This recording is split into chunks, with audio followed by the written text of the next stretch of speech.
Yo, welcome back everybody, it's B30 Powers here, and today I'm going to be showing you guys, as I promised you, because thanks to every single one of you guys, we were able to get to 100 subs on the channel, and it's all thanks to you guys. So, as I promised, for getting to 100 subscribers, I was going to be doing a video explaining to you guys how I make my shiny PvP teams in Roria Conquest.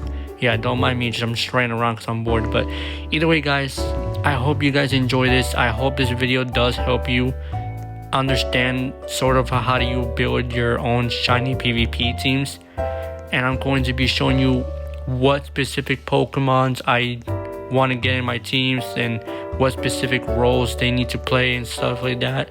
So y'all guys will be seeing that right now, as you guys can see.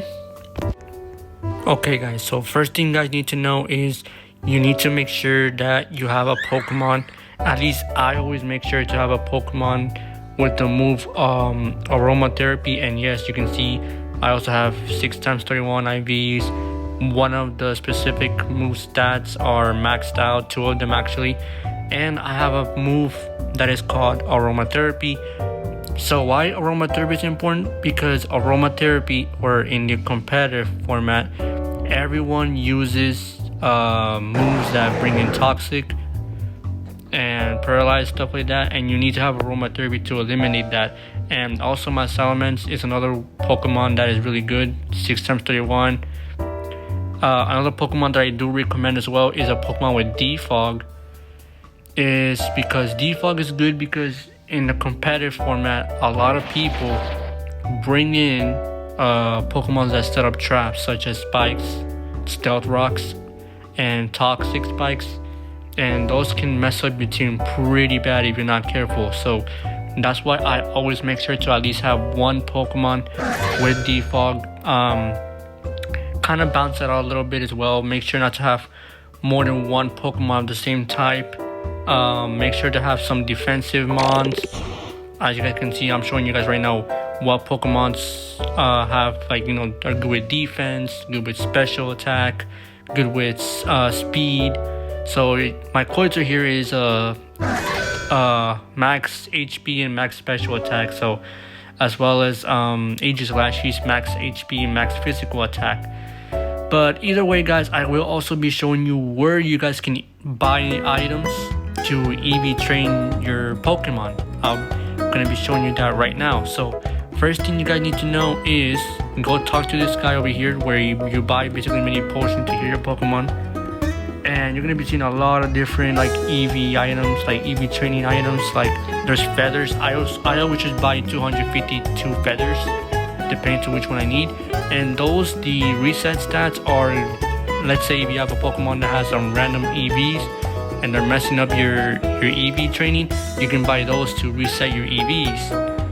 And then you also have bottle caps, which that's what you use to increase your IVs.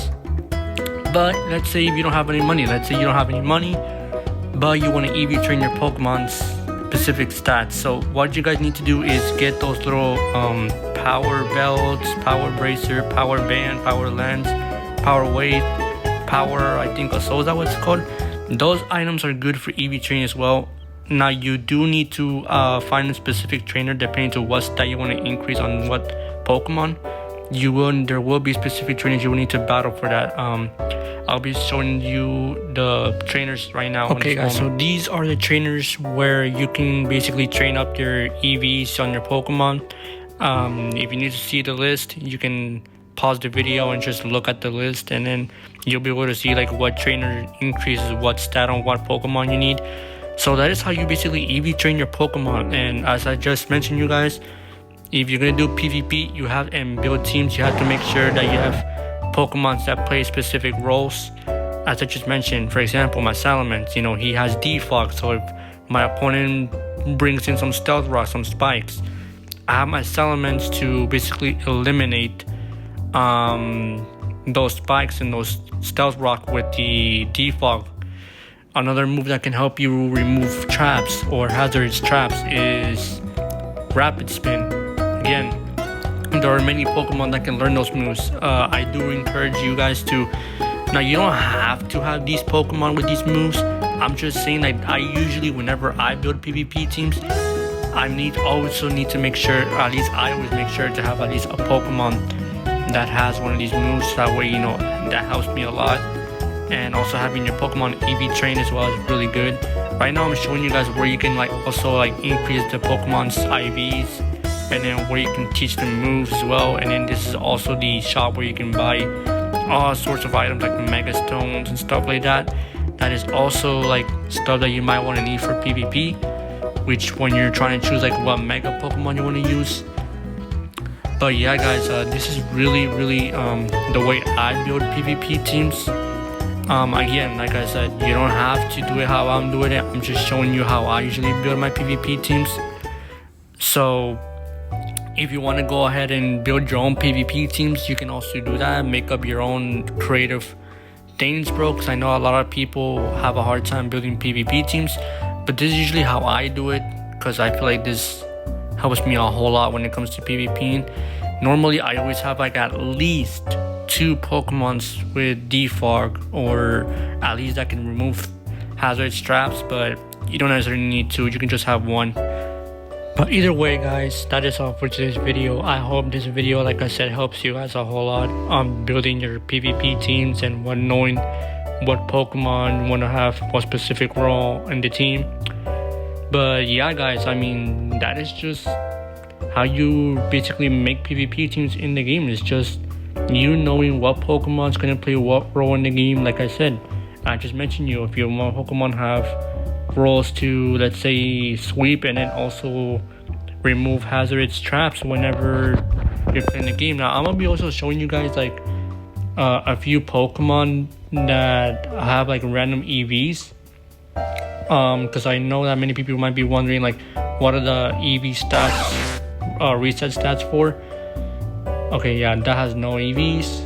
Let's go ahead and check for another Pokemon. Hold up, let me just check and see any other Pokemon that has any random EVs.